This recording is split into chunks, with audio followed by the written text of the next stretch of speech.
મિત્રો, પીએમ કિસાન official YouTube ચેનલની અંદર આપ સર્વ મિત્રોનું સ્વાગત છે।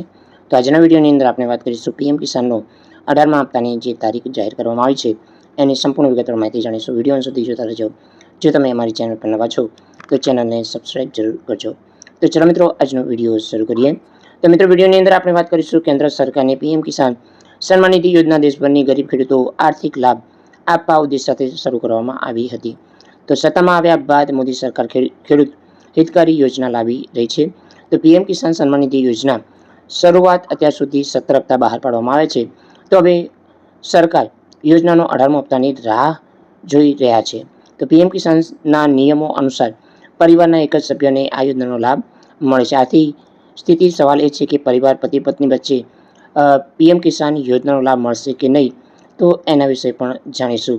તો પીએમ કિસાન યોજના હેઠળ કેન્દ્ર સરકાર દર વર્ષે ખેડૂતોના ખાતામાં 6,000 રૂપિયા ટ્રાન્સફર કરે છે।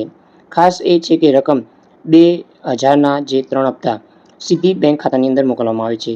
તો 4 મહિને એક હપ્તો બહાર પાડવામાં આવે છે। તો પીએમ કિસાન સન્માન નિધિ યોજના નિયમો અનુસાર પરિવારમાં માત્ર એક જ સભ્યને જ આ યોજનાનો લાભ મળશે। એટલે કે પતિ પત્ની માત્ર એક જ આ યોજનાનો લાભ મળશે। એને નામે જે જમીન છે એમને જ નામ નોંધાયેલ છે એને લાભ મળશે।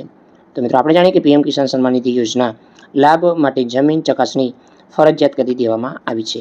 તો મિત્રો, પીએમ કિસાન 18મો હપ્તો ઓક્ટોબર ખેડૂતોના ખાતામાં આવી શકે છે। તમને જણાવીએ કે જૂન 2024માં પીએમ કિસાન યોજનાનો 17મો હપ્તો ખેડૂતોના ખાતામાં મોકલવામાં આવ્યો હતો। તો મિત્રો, આ પરિપ્રેક્ષ્ય માટે જોવામાં આવે છે કે 18મો હપ્તો ઓક્ટોબર અથવા નવેમ્બર ટ્રાન્સફર કરી શકાય છે। તો મિત્રો, 31 ઓક્ટોબર દિવાળી 2024ના રોજ અને હપ્તો ઓક્ટોબરમાં રિલીઝ થવાની ધારણા છે। તો મિત્રો, આપણે જાણીએ કે હાલ આ અંગે સરકાર દ્વારા કોઈ સત્તાવાર જાહેરાત નથી કરી, પણ મિત્રો દિવાળી પહેલાં તમારા ખાતાની અંદર ઓક્ટોબરની અંદર તમારા ખાતાની અંદર જે 18મો હપ્તો જમા થશે। તો પીએમ કિસાન સન્માન નિધિ યોજના દસ્તાવેજો નોંધણી માટે તમારે જરૂરી રહેશે। તો મિત્રો, એની અંદર SC ST OBC ખેડૂતોને જાતિનું પ્રમાણપત્ર અવશ્ય હોવું જોઈએ। તો આની સાથે Aadhaar card, bank passbook, mobile number વગેરે હોવું જોઈએ। તો ખેડૂત પાસે જમીન રેકોર્ડ વિગતો અથવા જમીન દસ્તાવેજો હોવા જોઈએ। તો બેંક ખાતાની વિગતો અને દસ્તાવેજો આવશ્યક માગેલા છે।